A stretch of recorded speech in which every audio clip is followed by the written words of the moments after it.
कर लेते हैं बदीन का, जहां एमबीबीएस डॉक्टर ना होने की वजह से यूसी औलिया ड्रग्स की आवाम शदीद परेशानी का शिकार है। हमारे नुमाइंदे शहबाज कम्बो इस वक्त एक मुकामी के साथ मौजूद हैं। मजीद जानते हैं। जी शहबाज कम्बो, किस मुश्किलात का शिकार है यूसी औलिया ड्रग्स की आवाम?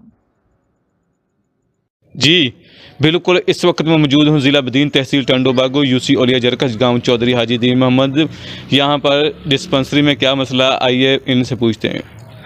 अस्सलाम वालेकुम दोस्तों, कि मैं इस वक्त मौजूद हूँ पीपीएच गोट हाजी दीन मोहम्मद में। मैं इस वक्त ये बताना चाह रहा कि चंद 6 माह पहले हमारे पास असगर आले पोटा साहब आए थे, जिन्होंने आके ऐलानात किए थे कि मैं इस पीपीएच को बाउंड्री वाल, एम्बुलेंस और ख़ास तौर एमबीबीएस डॉक्टर और दवाओं का जो यहाँ पे मसला है वो मैं हल करवाऊँगा और 24 घंटे अफ्तार खुला रहेगा। जो 6 माह पहले ये आए थे और ऐलानात करके गए, जिस पे जो हवा की नज़र हो गए, हमें नहीं लग रहा कि वे पूरे होंगे।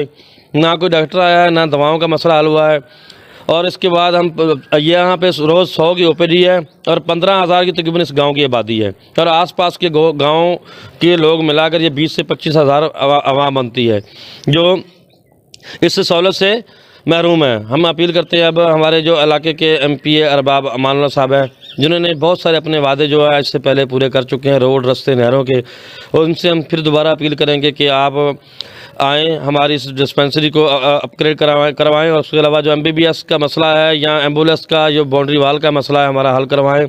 हमारी उनसे बार बार यही अपील है कि हमें दवाओं का फुद्दान है, 100 की ओपीडी है और 20 से 25,000 की आबादी है और अरबाब अमानुल्लाह इस इलाके के खूब वाकिफ़ हैं, हमारे तक के ये एमपी हैं। हम इनसे अपील करते हैं कि हमारा ये मसला हल करवाया जाए। जी बिल्कुल, इनका कहना था कि डॉक्टर की अदम मौजूदगी की वजह से मरीज़ बहुत परेशान हैं। ज़िला बदीन, तहसील टंडोबागो, मोहम्मद शहबाज कम्बो।